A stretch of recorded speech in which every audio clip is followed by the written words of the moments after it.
This is an important book to me. It reminds me of my wife. Also reminds me of how much her and I couldn't stand each other at one point. Before her and I got married, we almost didn't make it.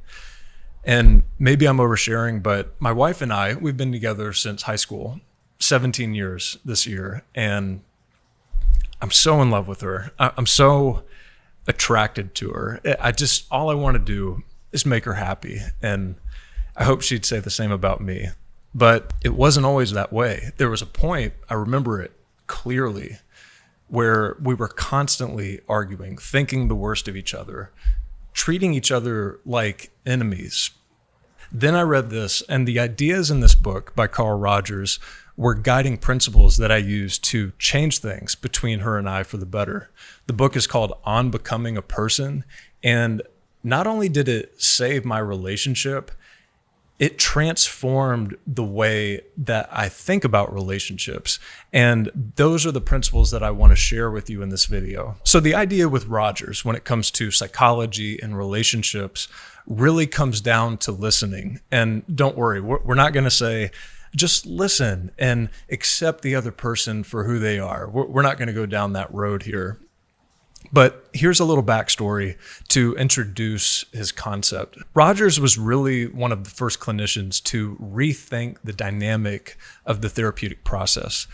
What I mean by that is we all have that image of a psychologist who's smoking a pipe in a tweed jacket, sitting back in an armchair in their office. And in that situation, they are the authority. They have the education.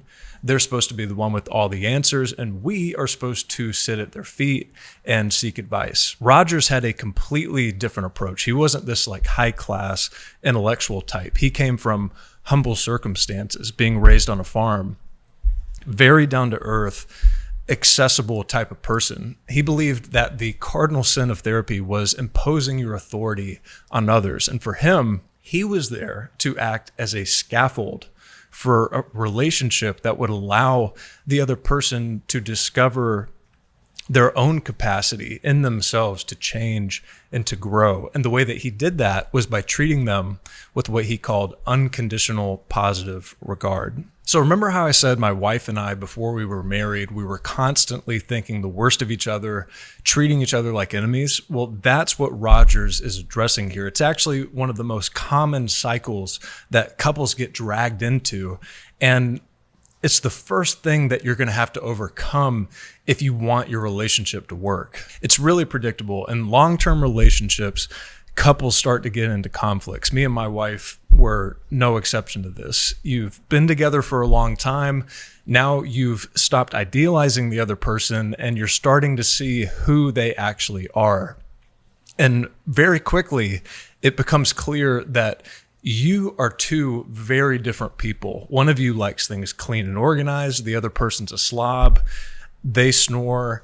You make this weird tick sound that pisses them off. And what's happening is you've reached a point, a threshold of exposure where you're both getting a front row ticket to witnessing the other person's flaws. The little imperfections that you failed to notice up front are now coming to the forefront and being magnified. And that creates friction.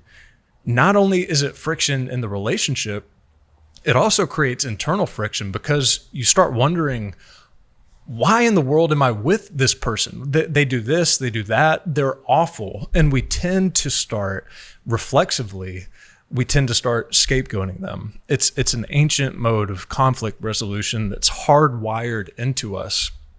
And Rogers believed that the major barrier to communication in relationships is this premature tendency to judge and to evaluate. Now, don't get me wrong, we're allowed to practice discernment. In fact, it's our obligation to ourselves to have standards and to discriminate. That's how we establish our values. But we got to watch out. It's very easy for that voice of judgment in the back of our heads to get carried away with itself. And sometimes we can be so focused on turning that critical eye outwards towards other people, we forget to turn it around on ourselves. And that's why, as a rule, the default mode should be to cast the other person in the most favorable light possible. That is what unconditional positive regard is all about. Coming to the table without any expectations of return, making a conscious choice to regard the other person, to think of them, treat them as if they deserve your most exceptional consideration and behavior. Now, it's important to point out here, nobody's actually good enough to deserve that, okay? This is the first illusion that you have to disabuse yourself of.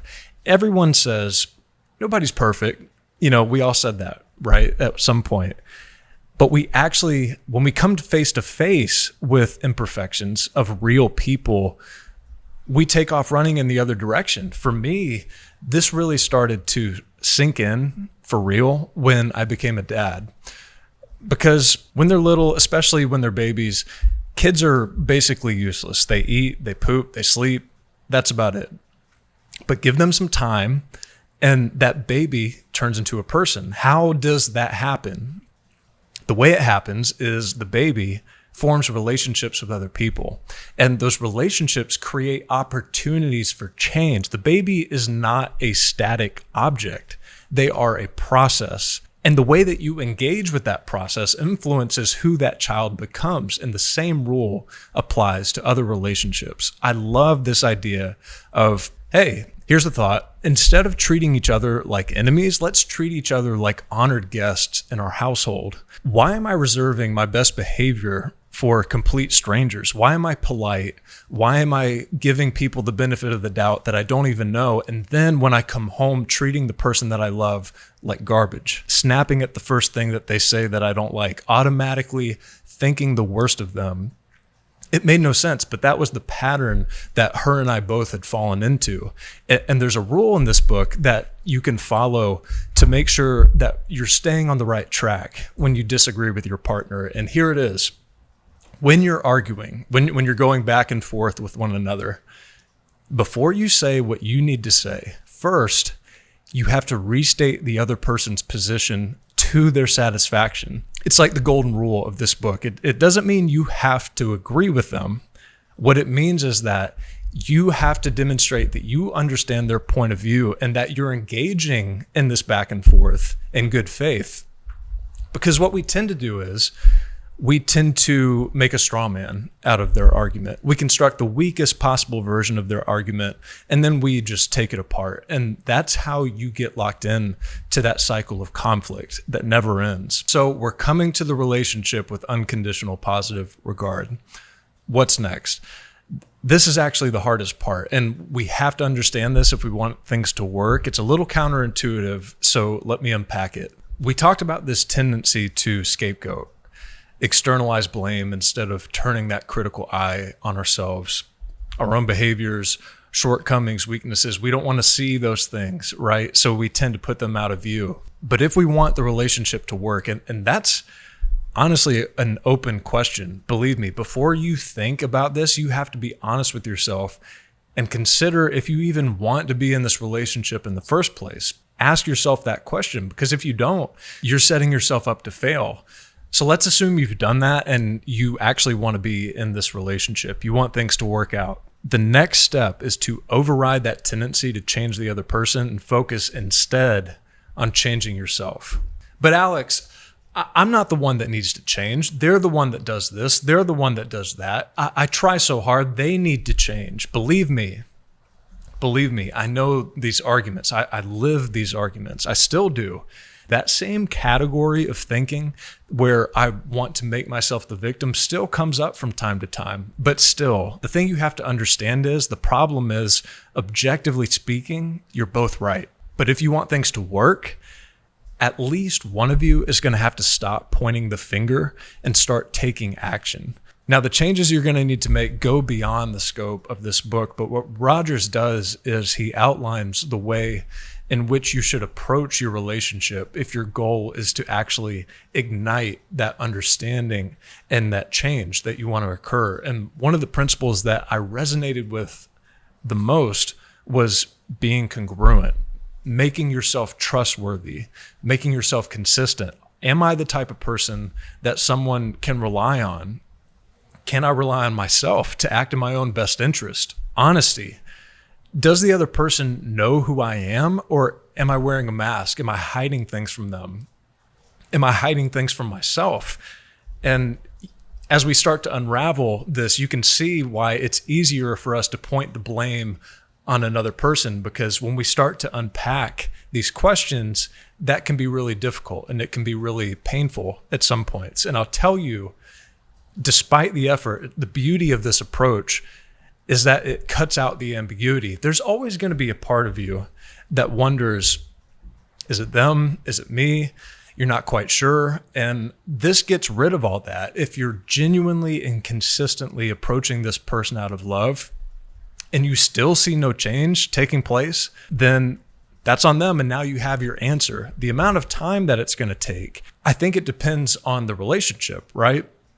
A relationship like mine, where you have years and years of accumulating scar tissue, is obviously going to require more time to heal than others. But if you manage to resist that temptation to be critical, the temptation to want to control, if you can treat that person like an honored guest with unconditional positive regard, and not only that, treat them like they are a process of becoming, then all the rest is going to take care of itself. If that's something you're interested in, another book you may find useful is Walden by Henry David Thoreau. It's a really great book about self-discovery and change. I reviewed it. I'll leave a link to it down in the description.